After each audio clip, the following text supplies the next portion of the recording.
Hello guys, ఈరోజు మనం ఈ వీడియోలో డీసీ మూవీ రివ్యూ అయితే తెలుసుకుందాం. సో మన ఛానల్ ఇంకా ఎవరైతే సబ్స్క్రైబ్ చేసుకోలేదో ప్లీజ్ సబ్స్క్రైబ్ అండ్ వీడియో నచ్చితే లైక్ చేయండి. అండ్ మన ఛానల్లో రివ్యూసే కాకుండా చాలా మోర్ కంటెంట్ అనేది రాబోతుంది.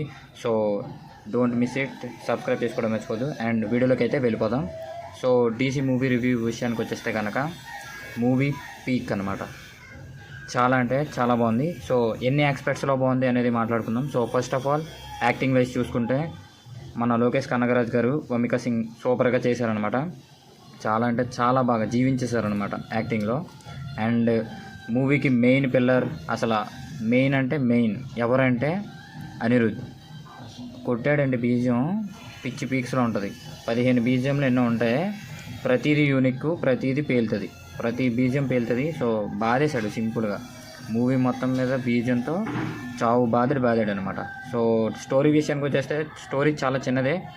అండ్ ఎగ్జిక్యూషన్ కూడా మనకి రొటీన్ ఎగ్జిక్యూషన్, అంటే మన లోకేష్ కనగరాజ్ గారి ఎగ్జిక్యూషన్ ఎలాగ ఉంటుందో సో అలాగే ఉంటుంది. ఎగ్జిక్యూషన్ ప్రకారంగా అవన్నీ పక్కన పెట్టేస్తే మిగతాదంతా ఎక్స్పర్ట్స్, సినిమాటోగ్రఫీ కానీ, ఫ్రేమ్స్ కానీ, యాక్షన్ సీన్స్ కానీ కిర్రాక్ ఉంటాయి. మెయిన్ మూవీ మొత్తం మీద మనకి ఇంటర్వెల్, ప్రీ క్లైమాక్స్, క్లైమాక్స్ బ్లాక్స్లో ఉండే మ్యూజిక్ కానీ, యాక్షన్ సీన్స్ కానీ పిచ్చెక్కిస్తాయి. సో థియేటర్ ఎక్స్పీరియన్స్ మిస్ అవ్వద్దు. అండ్ ఈ వీకెండ్కి ఈ మూవీ అయితే చూసేయండి. అండ్ నేను ఈ మూవీకి ఇచ్చే రేటింగ్ 3.5 out of 5. అండ్ జై హింద్. నెక్స్ట్ వీడియోలో కలుద్దాం.